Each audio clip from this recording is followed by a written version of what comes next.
just give yourself time. Give yourself, say, I'm going to work on myself 35, 45 minutes a day. It could be even reading a book at night. Like, all right, I'm going to turn social media off, my phone off, put it down. I'm going to, enjoy a good book. Do something to make yourself happy, to make yourself feel better.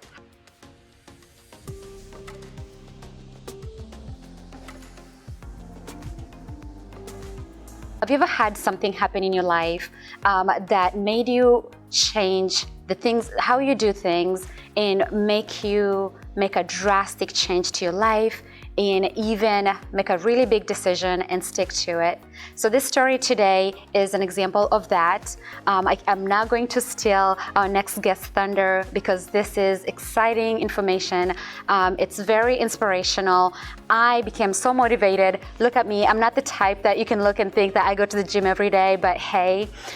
So again, welcome to Conversational Lounge with Trudy. Here we aim to mentor, connect, and inspire others through real life stories. And without further ado, please help me welcome our next guest. Nick, welcome to the show. Thank you for having me. Absolutely. And I am so glad that you were able to squeeze in this moment. I know you have a class right after this. Well, staying busy, so there's nothing wrong with that. So yeah, we actually got that in the background you see. We have here, yes. Thanks for visiting us here with us. Absolutely. I cannot wait to just go hard and start sweating, get all this makeup off my face by sweating. But yeah, so Nick, tell me, who's Nick? To someone who's watching, they've never met you. Who's Nick? Nick is an almost 50-year-old guy that made the decision over 10 years ago that things I was doing, I needed to do differently if I was going to be able to raise a family, have kids, play with my kids. I was a football player and an athlete for a long time. When you get done playing college football and those kind of things, they don't necessarily focus on your nutrition. You get done and off you go. You graduate, you find a job, you get a girlfriend, maybe get married. So I spent several years after being out of college, not playing any type of sports, lifting kind of here, there, doing the thing. Maybe when I got engaged, me and my wife spent a lot of time getting in shape. The year before the wedding, that's all we did. We went to the gym, worked out twice a day, got in great shape. As soon as that wedding was over, we didn't do anything for a year. That was it. Didn't do anything for a year. I worked almost 20 years in a very high-paced, fast-paced, high-stress type of environment. I was in the transportation industry, worked different management positions for almost 20 years. And I worked nights for 15, so there's a lot of different stresses on the body. And then about the time that I became about 30, I was 31, I decided I was going to start playing semi-pro football. Mm-hmm. What else does anybody do when they're 31? Take up playing a hobby that I played all the way through college and enjoyed. And ended up knowing somebody that knew somebody in the Des Moines area, and I was like, all right, well, I can be a backup. So I went and tried out, and next thing you know, I went from backup to playing to starting, and that transitioned into owning a semi-pro team for the last 11 years, the Des Moines Blaze with a buddy of mine, Tyrone Tyler. But actually playing semi-pro football is how I got to where I'm at now. Mm-hmm. I was playing in a game and I was chasing a linebacker down. I was a center and I was chasing a linebacker down. I was probably weighing about 340 at the time, 330, 340. And I got to block this linebacker and all I could think in my head is I'm 31 and if I don't do something different, I'm going to die of a dang heart attack. Just because of the weight I was carrying, I could tell him, this is not healthy. Yes, I'm a lineman. I'm a big guy. I lived in the Beaverdale area at the time, mm-hmm. and I'd heard a lot of the radio commercials about Farrells, extreme body shaping, and I'd known some people that did the program, and I kind of kicked around the idea of doing this body shaping program. Well, this was back when I first was married, so my wife and I didn't have a lot of money. It was like when I was, okay, if I do this program, I have to give it everything I got because we can't really afford to do this right now. This isn't really in our budget, but my wife's like, if you want to do it, you can do it. So I did my session, mm-hmm. and it was the winter session that year. That was 2010 winter session. I won my session. So back then we had about 110 people in our session. You won your session. I won my session. That explains how you drive your classes here. And what that means, if anybody doesn't know what Farrell's Extreme Body Shaping is, it's a 10-week program. Back when it started, it was just a 10-week program, and then 10 weeks was done. You can decide if you're going to stay. Now it's a membership, and the 10 weeks is included, and we still do the $1,000 winner. Well, so when I started, I think we had 110 people in the group. So they did one male, one female in those sessions when they were that large back then.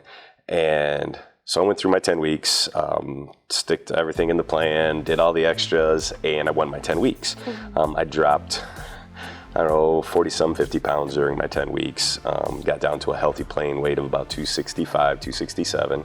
So I was still a big guy, but got down to like a playing weight, something I liked, and basically what I felt I could hold. That's how I got started in Farrells.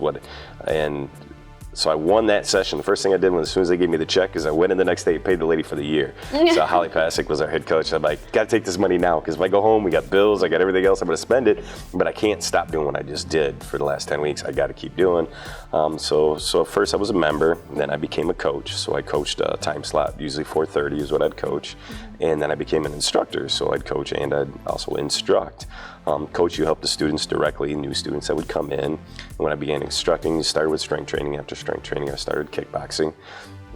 So I started kind of doing that right away in my first year afterwards, and I've been doing that ever since. So this is my 13th year with Farrells is this year, and so that's what I've never left the program. I always tell people anytime I had off was injuries because of football. So I still played football. So for a long period of time, I'd use it as a reason to keep myself in shape so I could play football. And I love playing football. I just retired after this last season. I was 47 this last year.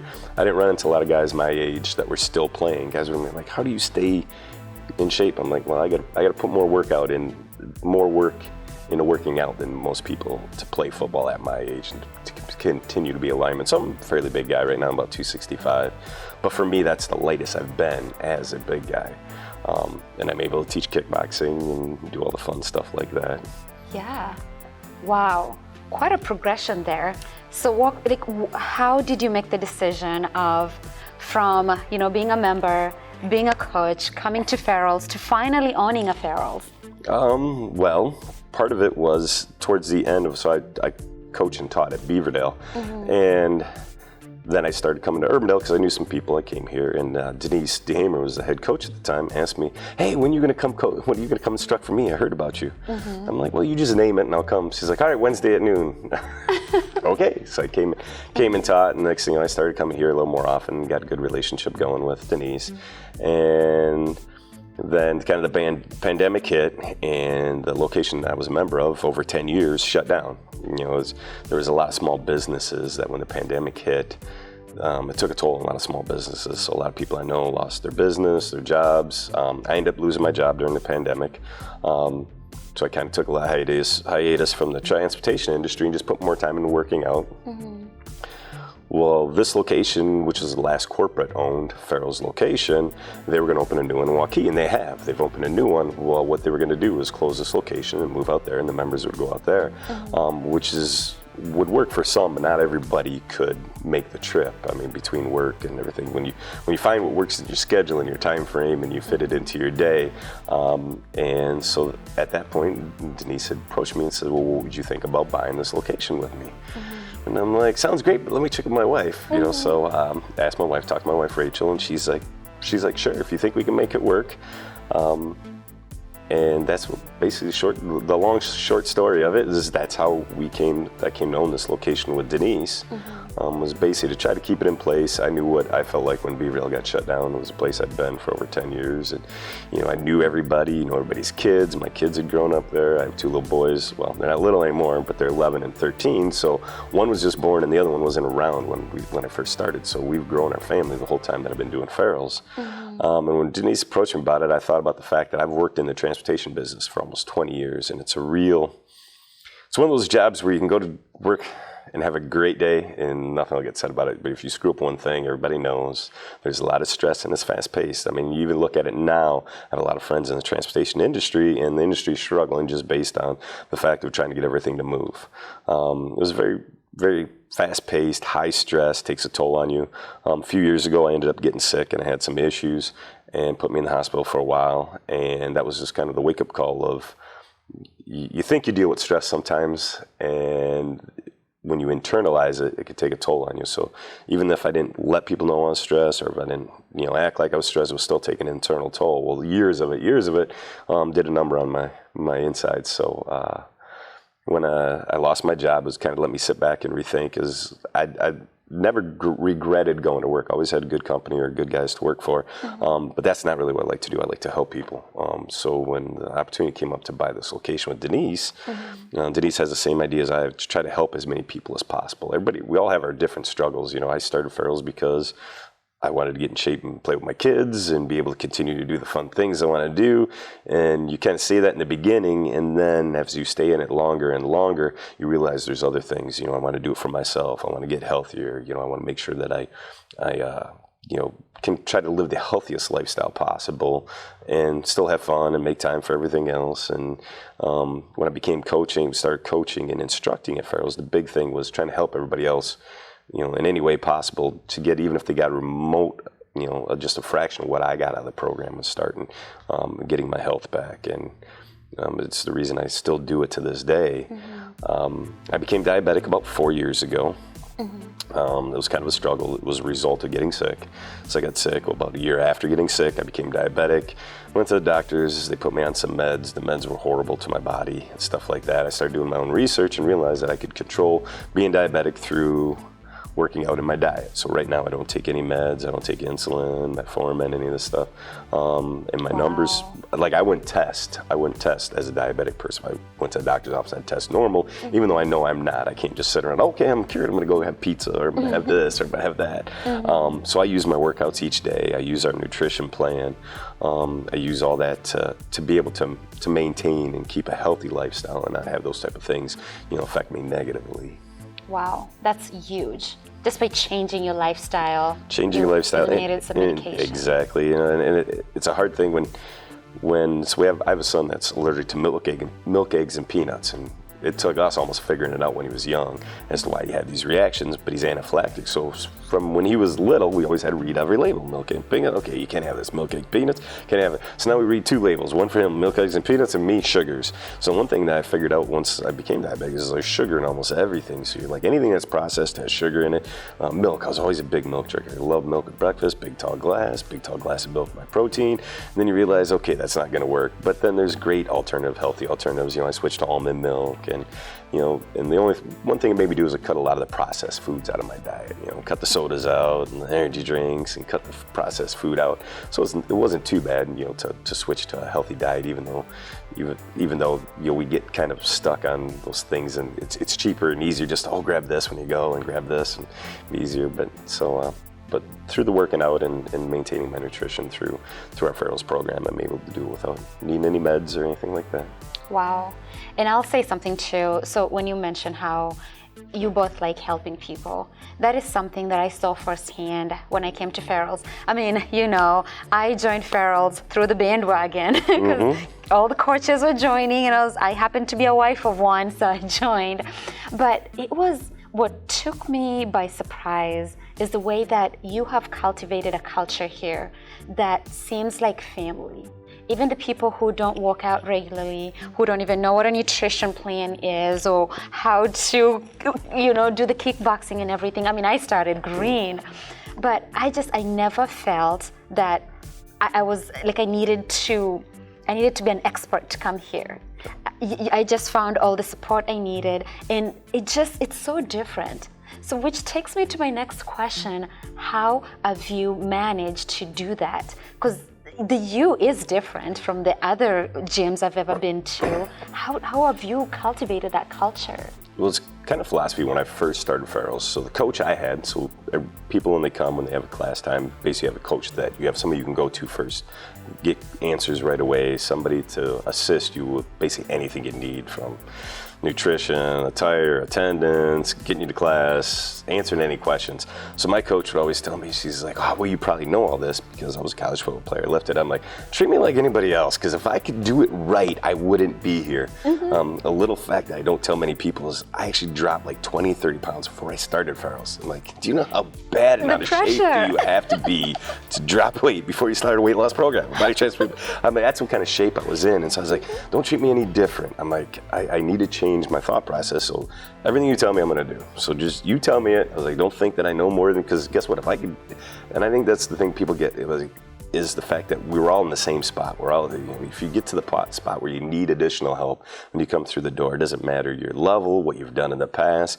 We all need some type of support. We're all on a different level. Some may have more experience than others.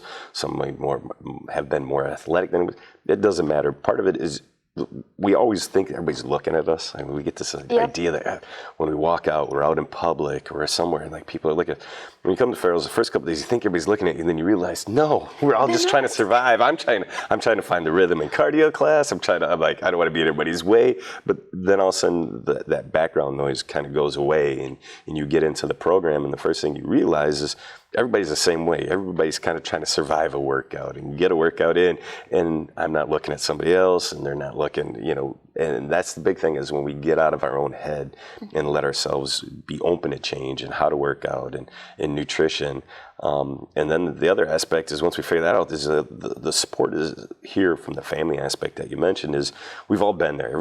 We've all had the struggles. If we didn't have struggles, we were perfect with our nutrition and our diet and everything and how we worked out, we wouldn't be here.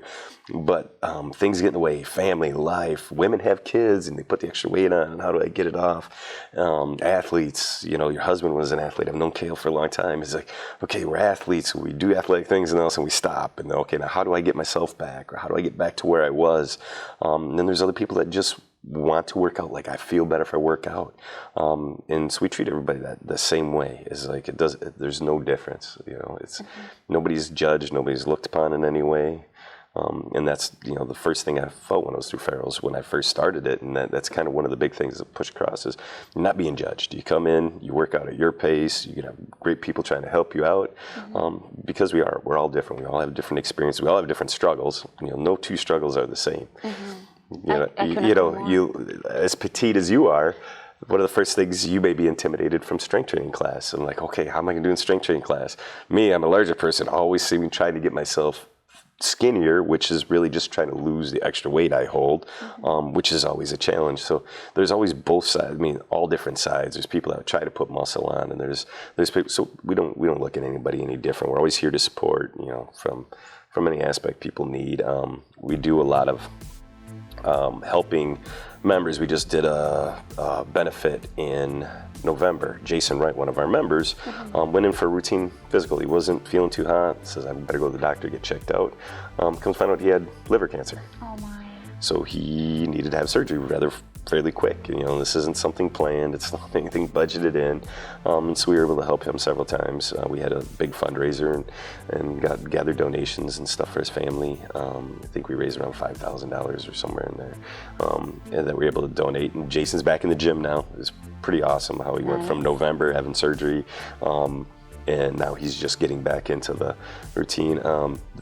Farrells did that for me. My Beaverdale location did that for me. I spent a little over 2 weeks in the hospital. Got pretty sick, had pancreatitis. Don't tell too many people, almost didn't make it out. But when I got back and got healthy enough back in the gym, bills pile up and stuff. And my Farrells held a fundraiser for me. So it always holds a special place in my heart for doing it for other people when it comes up. It was done for me, and I want to pass it on and do it for anybody else. So we do things like that. And we recently had a member that has, like February, one of the examples of kind of things we do here to just kind of promote the family aspect. February is a month of giving, as we call it here at the U at Urbandale. One of our members went in, he just wasn't the same thing, wasn't feeling too hot. He was in class and heart was kind of racing on him. Went in, got checked out. He had some blockages, like 90% in one artery, 70 in another. So he's going to have a double bypass on Valentine's Day, Gary. And so we're doing fundraiser this month. People can give donations, so it's a month of giving, and whatever we raise goes to Gary and his wife to help offset the bills and get some meals and pay for some stuff, so I don't have to worry so much when this goes on. And that's just kind of the mentality we take here when it comes to that kind of stuff, and help as many people as we can, whether it's into the gym or out of the gym. Wow, that's amazing. So as a parting shot, what would you like to tell your audience, or something that I haven't asked you but you would like to kind of mention to them? And also, in addition to that, if you can give someone a word of encouragement or advice, maybe if they had, they're thinking about starting this year right and coming to the gym and working out and going back on their journey, and then maybe it didn't happen, what would you tell such a person? Well, New Year's, everybody has that New Year's resolution. It seems like it lasts for like a month and everything kind of tails off. The first thing I tell somebody is kind of figure out where your deficiencies are. Mine was I needed to get in better shape. Your deficiencies could be you struggle mental health wise, maybe you struggle physically wise. Find something that can work for you. Find something to give yourself 45 minutes, 30 minutes a day to work on yourself. Something where the stresses of your life kind of can leave you alone about 30 minutes. We all need a little bit of time for ourselves. So I've always used my class period time, whether I'm teaching or I'm taking a class, that's my time to get healthier, get stronger, mentally, physically, whatever it takes. No matter what somebody does, take time for yourself. It could be going for a walk, it could be reading, but do it routinely. Take 35, 45 minutes for yourself to work on yourself, because we all lead stressful lives. We have jobs and families, and young people have a lot of stressors too. You find that being in the position I'm at, you get a lot of people that have more anxiety nowadays. The last 2 years haven't been easy on anybody. Take 35, 45 minutes a day to focus on yourself. One thing you want to kind of focus on, whether mentally, physically, and just go do that thing. Give yourself enough grace that, okay, this is what I'm going to work on. A lot of times when we do New Year's resolutions, we do all right, this physical day, I'm going to get in the gym, I'm going to get in shape, I'm going to drop a certain amount. I'd rather just give yourself time. Say, I'm going to work on myself 35, 45 minutes a day. It could be even reading a book at night. Like, all right, I'm going to turn social media off, my phone off, put it down. I'm going to, enjoy a good book. Do something to make yourself happy, to make yourself feel better. Mm-hmm. Give yourself, that kind of time a day. Don't just sit into the norm of we kind of get in a routine and we go through the same routine. Well, you don't take time for yourself, and that time is one thing you don't get back. So, give yourself a certain amount of time each day to work on yourself, to kind of enjoy yourself and find something you like. Wow. Yeah, I couldn't have said it better.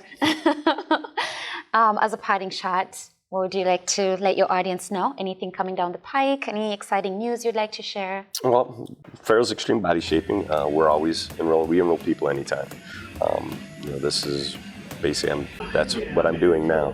I've left a high-stress job to try to help as many people as I can. And if people ever want to come check us out, Farrell's on Hickman Road in Urbandale. We're always here to help people. They'll understand if you come in, you can come in, visit, try a few class out, come and say hi. We've been more than welcome to, show the program and let you know what we do here, and they can come visit anytime. Perfect. Well, thank you so much, Nick. Thanks, Trudy, for sharing your story. And everyone else, thank you for watching. And as usual, if anyone else would benefit from this message, hey, don't be afraid to share it. Share with all your friends, your family, and everyone. This is a great information. And it's really the reason why we bring such stories to you, because our main goal is to inspire people using real life stories from real people who are living this real life. That way, if you can inspire someone, that's exactly what we're here for. And then another thing too, you can find us at With Trudy everywhere on our social media handles or withtrudy.com. So again, thank you so much for being with us and have a wonderful day.